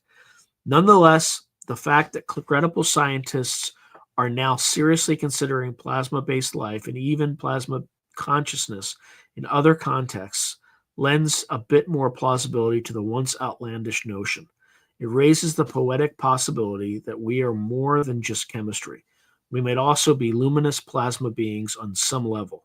Whether that is literally true or not, only further research and evidence or personal belief can tell. For now, it serves as a fitting capstone to the exploration of sentient plasmas. From mysterious lights in the sky, through lab experiments and theoretical physics, all the way to the essence of what and who we are. The journey of understanding sentient plasmoids thus not only spans history and science, but also touches on the deepest existential questions humans can ask. The concept of sentient plasmas or plasmoids bridges a wide range of topics: historical mystery lights, wartime pilot encounters, state-sponsored studies, modern physics experiments, and even spiritual philosophy. We have seen that peer-reviewed research supports the idea that plasmas can self-organize and perhaps fulfill many criteria of life. Anecdotal and declassified reports suggest that some UFOs and unexplained orbs might indeed be plasma life forms rather than machines. Cutting-edge scientific discussions, for instance, Harvard's 2024 conference, are bringing these ideas into the mainstream through robust proof of sentience. Though robust proof of sentience in plasmoids is still waiting. On the speculative end, imaginative theories extend the plasma life concept to souls and consciousness, blurring the line between physical and metaphysical. What emerges is a picture of plasmoids as a possible fourth domain of life, one that challenges our carbon-centric worldview. If even a fraction of these ideas hold true, the implications are enormous. Life and mind might exist in the hot glow of a plasma just as legitimately as in the wet chemistry of a cell. Future research, from observing mysterious aerial lights with new instruments to creating plasma organisms in laboratories to exploring the plasma environments of space, will shed more light on these questions. The story of sentient plasmas is still being written, but it stands as a testament to human curiosity that we are now seriously contemplating life in a form our ancestors might have called spirits of fire. It turns out that those ancient tales of living lights dancing in the night may not have been so far-fetched after all. All right. That so concludes the prepared portion of this radio show. So almost was able to fill all the time, but I think we still have like 27 minutes. So it's oh brother. Sorry, I'm just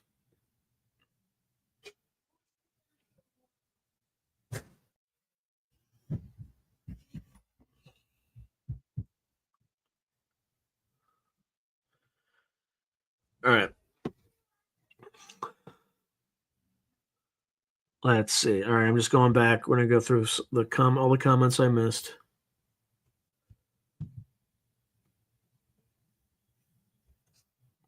Okay. Solite US expat is saying the New Jersey drones remote viewed by John from Metaphysical said that the New Jersey drones are alien craft that have sensors in the ground in New Jersey monitoring for future cataclysm. Lovely. Hey, Emilius. Beautiful evening as well. Okay, so Jalal is saying that ghost adventurers have shown hundreds of times that little sparks are visible affecting their equipment, communicating in common language, and appear as they see themselves.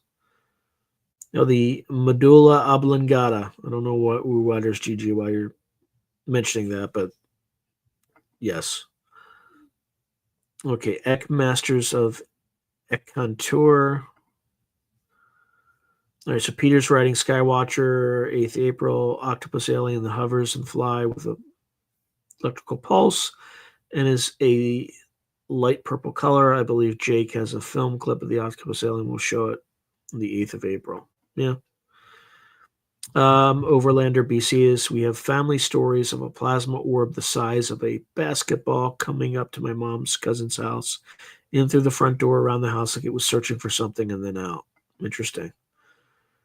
The next day, they found a massive crater not far from where something had apparently crashed. This was in Ontario before I was born, possibly 1965-ish. Yikes. And then following that, the entire family was constantly bothered by shadow people, tall, dark, shadowy figure, big hat, and red eyes. Eesh.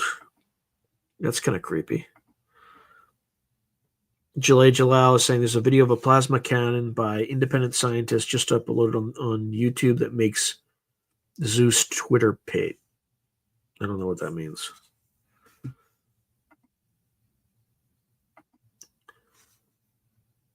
Okay, so Woo Riders DG is saying, truly believe Jake Barber is just another looking for the spotlight.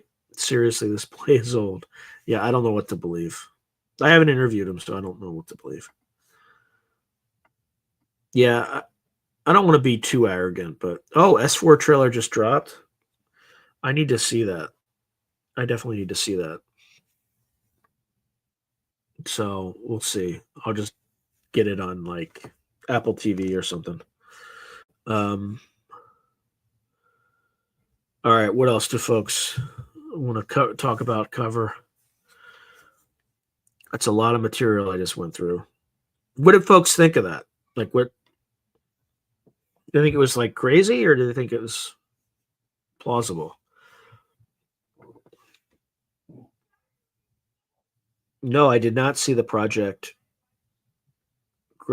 Gravatar trailer release. I definitely did not.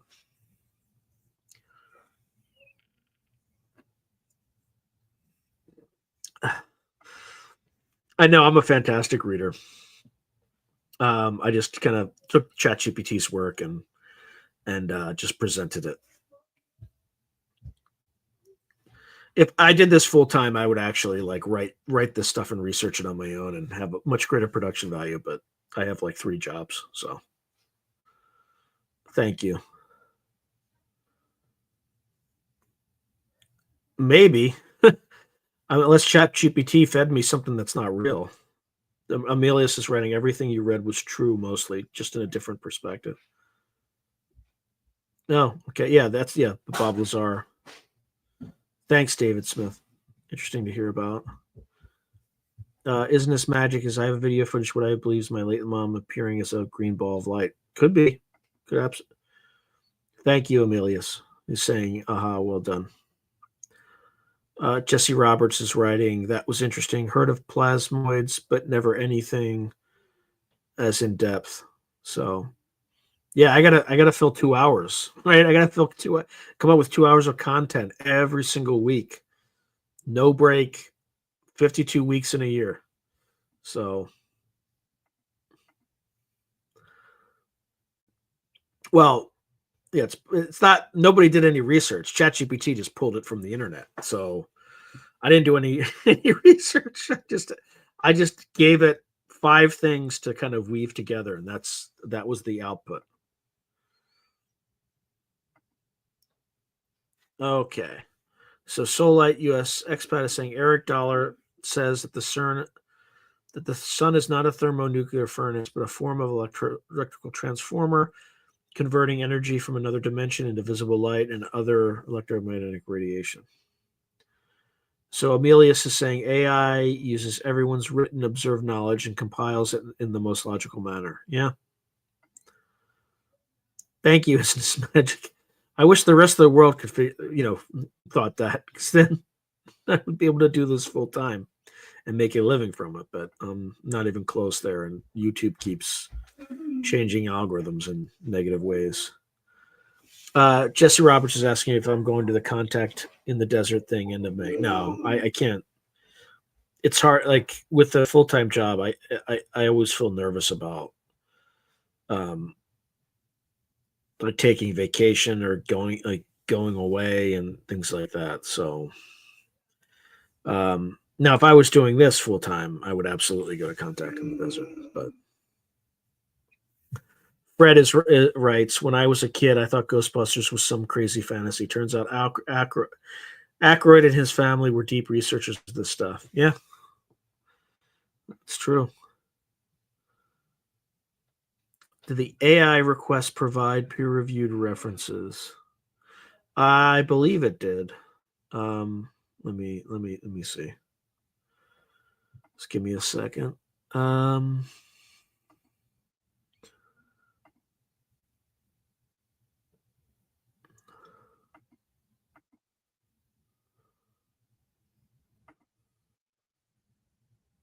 yeah,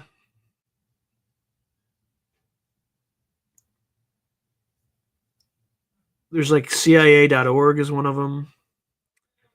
Um, AP News, people. It doesn't go into a lot of detail though, but Smithsonian Mag, Unexplained Mysteries, NIH apparently, Joe Marchant, Science Direct, NBC Philadelphia, Script, People, Physics World, The Guardian, Medium, Yahoo, Amazon, Tumblr, Wikipedia, Getty Images. I don't know why it would be Getty Images.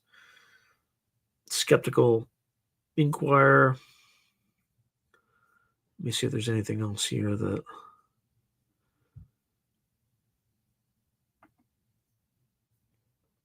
Yeah, it hasn't.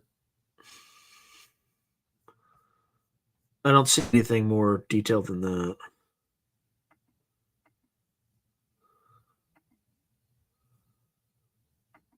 It has like footnotes, but they don't make any sense. It's like 49, like it just doesn't. Yeah, it just says 30 sources, whatever that means. So it's still not great at providing a very detailed backup. So Solite US expat saying if the Sloan Great Wall is over 1 billion light years across and nothing can move faster than light, how could it have formed or maintain coherence in the age of the universe? I think they doubled the age of the universe recently. I don't think it's 13.8 billion years anymore. I think it's like 24, 25 billion years, something like that.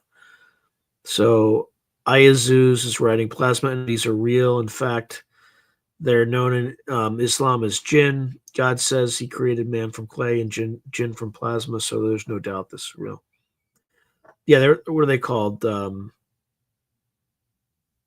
Like man of earth and jinn of fire or something. Okay.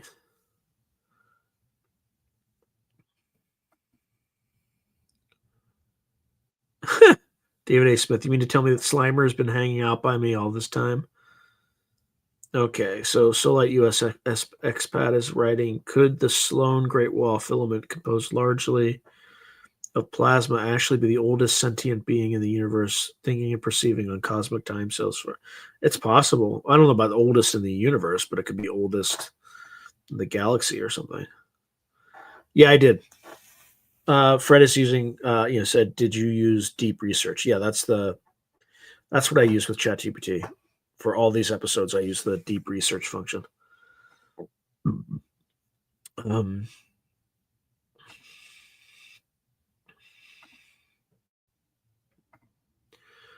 all right, let's see.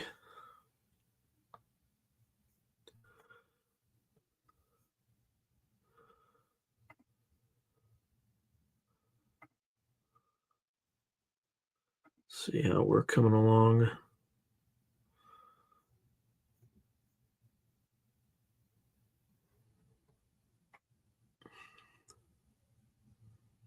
Huh. All right.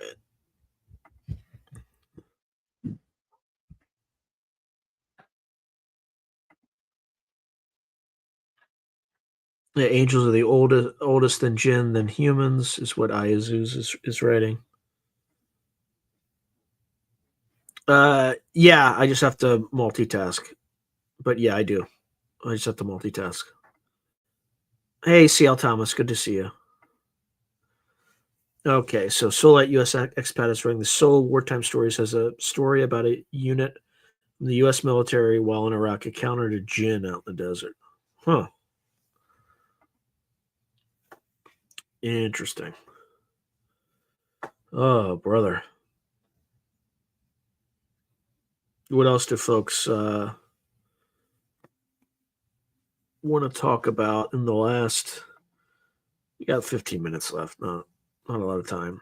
Give me some time to drink my. Yeah, actually, yeah. I'm not the only one who owns the stream, so I can't advertise when I'm drinking.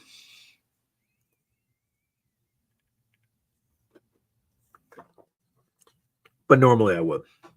So, because it's my favorite coffee. Those of you who've been following me for the longest will know what that is. But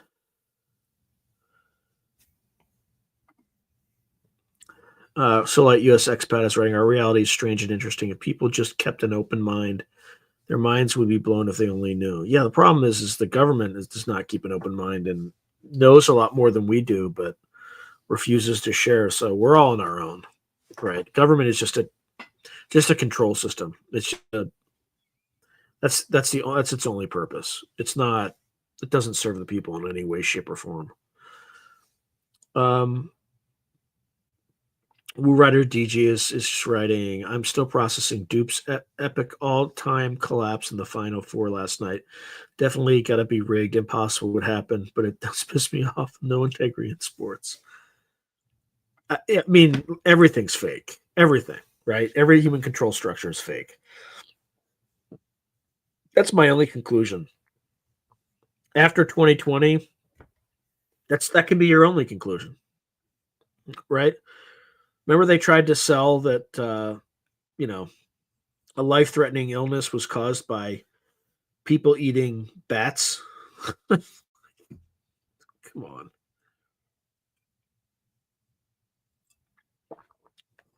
They think we're stupid. And if you didn't believe it, you were a racist.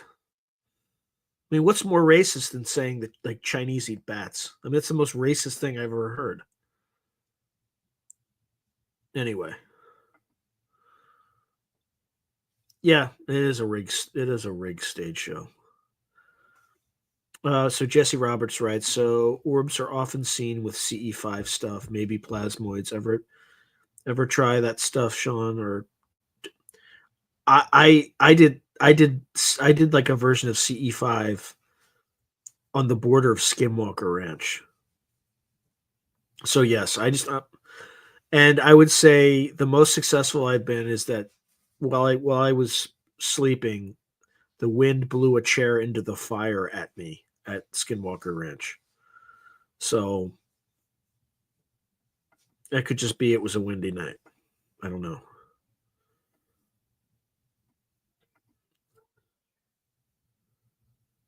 Okay, so Woo Riders DG, it bothers me, man. Why does the global cabal do this? Serious question. I don't think there's any cabal. Like, I think it feels to me like there's something behind all this, and it doesn't feel human. That's the best I can. That's the best I can come up with.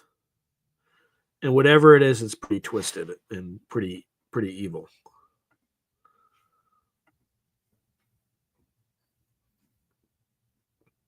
Oh, so like US expat is saying, when does that Dr. Eben Alexander show get released, and how did the interview go with Dolan? So I got 2 interviews with Dolan. They both went great. We got along really well. Dr. Eben Alexander, that drops not this Monday, but the Monday after. So not tomorrow, next week. And then the first Dolan episode should drop on that the following Wednesday. I am done editing one of them. Uh, I'm mostly done editing the other one. There's 2 episodes, so the next episode with Dolan will be on USOs, and that'll be the not next Monday or not tomorrow, not the Monday after that, but the Monday after that. And then I have an interview scheduled with Nick Cook on Wednesday morning, so I'll just get one episode of that because the timing's like terrible because it's like right before the workday. And could be in the middle of the workday if someone decides to blow up the interview. So, we'll see. And then I'm just going back and I have to schedule something with Paul Sinclair soon. So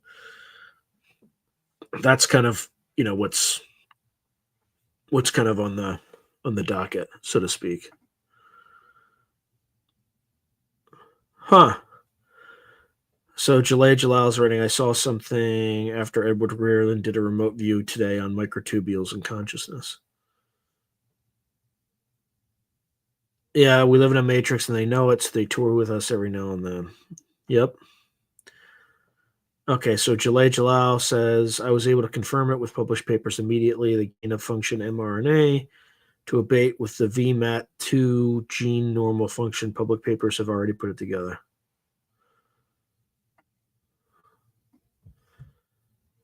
Okay, Woo Riders GG. If it truly is negative NHI, I'm ready to scrap with them. Okay, Soulite US expat. Yeah, that's what Dr. Joseph P. Farrell says. What's going on Earth? Is it human-like? Did you bring up anything interesting with Dolan regarding any UAV data from Lynn Buchanan and Yeah, we talked a little bit about the exercise I did with Daz Smith. It's this magic rights, love it, light, amplified, magnificent ones. Indeed.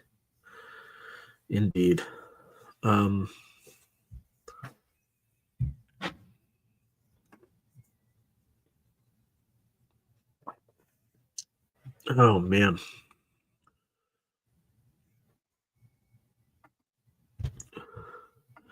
I'm just putting that there. So if you are enjoying this screen, I don't ask this enough, but if you've enjoyed these streams and you come here often and you're not a subscriber, please subscribe. The last 2 months have not been great, and they're linked directly to an algorithmic change that YouTube made that disadvantages channels with subscriber counts between 10,000 and 100,000.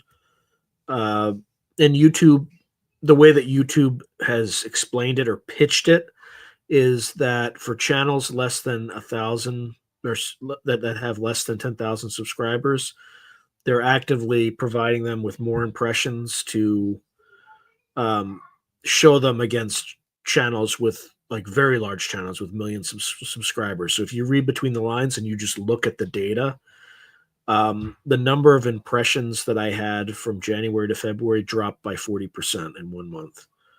So those impressions, there's a budget, it has to come from somewhere. So my guess is it came from accounts that are just slightly larger than 10,000 subscribers. And I talked to other YouTubers who are, less than 100,000, but more than 10,000. And, most of them have been kicked in the teeth by this stupid change that just subsidizes whiners, right? People who didn't grind through to get through, to get to kind of where channels like mine are, right? Like it took me 3 years to get to 10,000 subscribers, right? I don't get any special algorithmic love. So anyway, I'm on the cusp. I don't have the same level of views on Spotify, but I'm on the cusp of making more money on Spotify than I make on YouTube, because Spotify grows naturally. Like you can see it grows naturally. YouTube doesn't. Like YouTube is very algorithmically manipulated. They'll say, "Oh no, it's totally fair. It's based on the viewer. The viewer that's all BS." I mean, the data doesn't show that at all. Yeah, I appreciate that, Soul. And again, I don't this is not like a personal, like YouTube is not personally attacking me as far as I know. This is just an algorithmic change that channels that have the same characteristics as mine are worse off than they were before this stupid change. So anyway, so if you can kind of share my channel, if you are on Reddit or any other communities that like this sort of information, please post the episodes there. Only if you like it, if you enjoyed it, just do whatever you can to just try to spread the channel, because it is not like the growth has rapidly decelerated.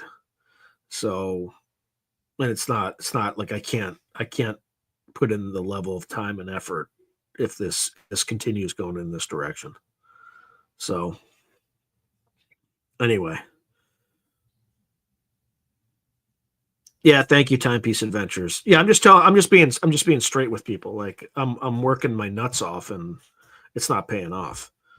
Right. So it's like a grinding flywheel and nothing's moving around it. So I mean Spotify's different. Spotify, it's actually consistently growing. It's up some days, down some days, but it has a natural growth profile. The YouTube growth profile does not. Like, it's heavily manipulated.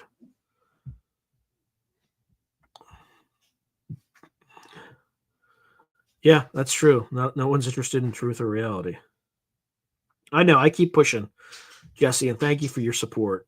Jesse is a YouTube member, and I definitely appreciate his support. So thank you again, Jesse. I really appreciate you and for supporting the channel. So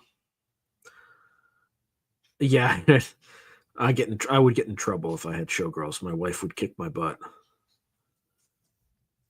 Yeah, that too. If anybody has connections to people that I can interview that would help the show. So anybody, I mean, Woo Riders DG is already working it with Richard Grieco. If I got Richard Grieco on, man, that would be interesting. I don't know how the audience would react, but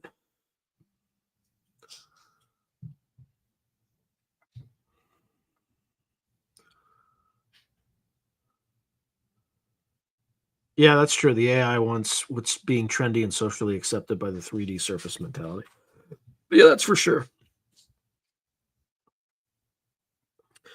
Plus, I also think, I mean, a huge part of it's my fault too, right? I think the average IQ of the person that actively watches this channel is at least a standard deviation higher than the mean. So, like, the average person would be like, "What? What is that? What is that?" Like, I don't mean to imply it, but I think the content is over a lot of, like, if you're here, you're probably smart. You're probably like, you know, I have over 115 IQ, so there's that. Like, I don't dumb it down, and maybe I should do that, but I don't know.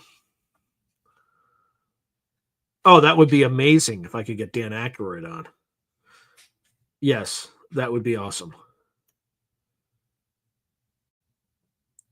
Okay, so so July saying someday I will tell you about the mainframe structure I'm working with, seeing it in totality.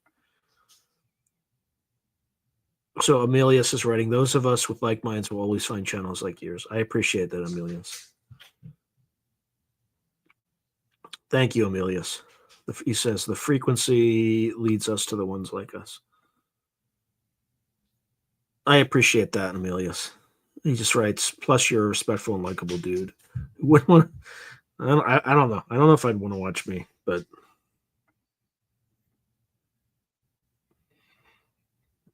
that I probably could do marketing a little bit better, but it is what it is. Thank you, man. I might stay, like, if I can get to 100. Right now it just says 96. I get to triple digits, I might stay on a little bit longer, but now I'm at 97.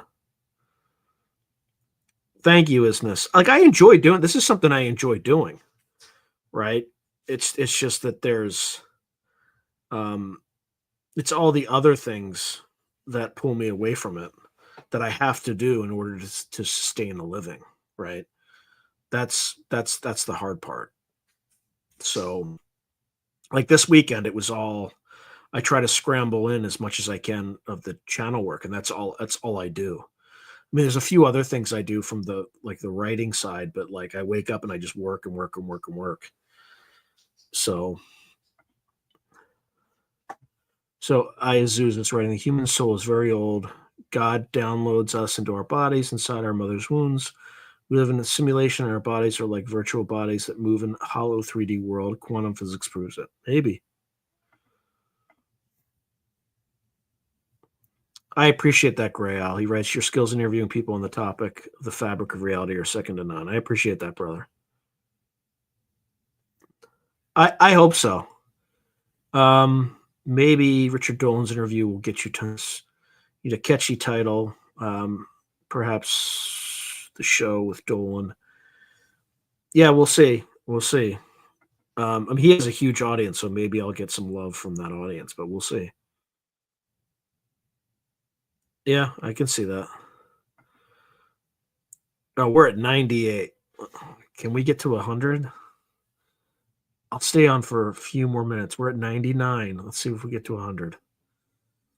I mean, I wish I had more than that, but it is what it is. I just want to get triple digits before I hate to like end the radio show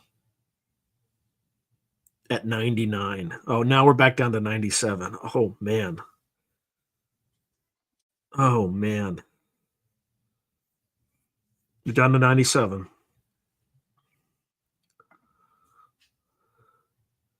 So let me say YouTube is awesome and go America every now and then. But it's yeah. Huh.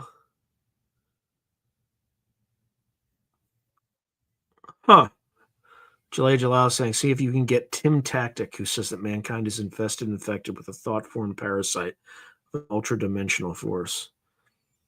Who knows? I mean, at this point, anything can be true.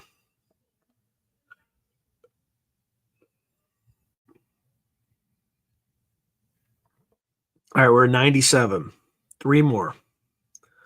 We were at 99 like 30 seconds ago. I just want to get to triple digits. Come on. Come on. Now we're at 93. If it drops again, I'm done. We're done. We're done for tonight. We are okay. What's this? So, Carlos Castaneda says they are called the Flyers.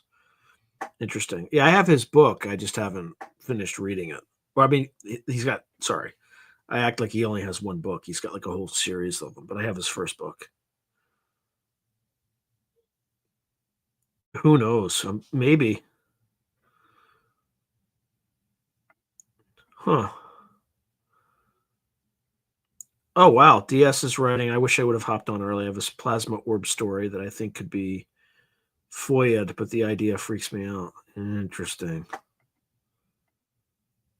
Soulite US Expat is saying, I hope Richard Dolan shares your interview on his YouTube channel and his forum on his website. It would boost. Yeah, I think so too. I think so too.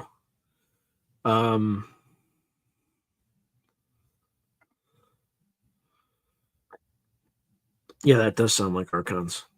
All right, folks, we're not going to get to 100 anytime soon, so I'm going to sign off for tonight. But I appreciate you. Thanks for sticking by me and listening to me whine a little bit and feel sorry for myself. I mean, I'm just going to keep pushing, but I have enough episodes that if any one of them goes viral, there'll be plenty of content for like a million years for people to watch. So I'm not like that wet behind the ears guy who does one video and suddenly they go viral and he doesn't have any videos to follow up. So, yes, thank you, Emilius. Yeah, we'll do. All right. Thanks, everyone.